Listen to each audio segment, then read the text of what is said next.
మల్కాజ్గిరిలో శ్రీ సర్దార్ సర్వాయి పాపన్న మహారాజ్ వర్ధంతి కార్యక్రమంలో ముఖ్య అతిథిగా మల్కాజ్గిరి శాసనసభ్యులు మర్రి రాజశేఖర రెడ్డి విచ్చేసి పూలమాలలు వేసి ఘనంగా నివాళులర్పించారు. భారతదేశం గర్వించదగ్గ బహుజన చక్రవర్తి శ్రీ సర్దార్ సర్వాయి పాపన్న మహారాజ్ అని కనకరాజు గౌడ్ అన్నారు. ఈ కార్యక్రమంలో కార్పొరేటర్లు, మాజీ కార్పొరేటర్లు, బీఆర్ఎస్ నాయకులు, గౌడ సంఘ నాయకులు, బహుజన సంఘాల నాయకులు పాల్గొన్నారు.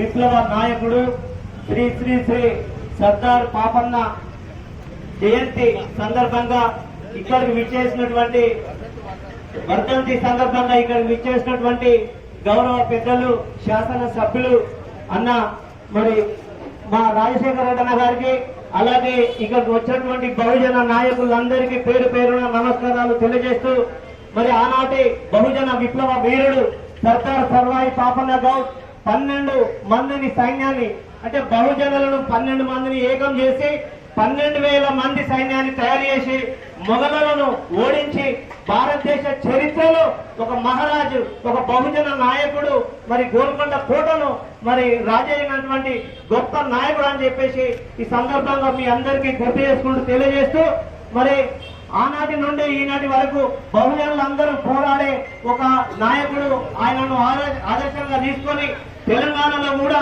బహుజనులందరూ తెలంగాణ కోసం, మరి తెలంగాణ గడ్డ కోసం కొట్లాడినటువంటి మనమందరం బహుజనులందరం ఆయననే మనకు సర్దార్ సర్వాయి పాపన్న గౌడే ఆదర్శం అని చెప్పి తెలియజేస్తూ, మరి ఈ అవకాశం ఇచ్చినటువంటి పెద్దలందరికీ నమస్కారం తెలియజేసుకుంటూ సెలవు తీసుకుంటున్నా.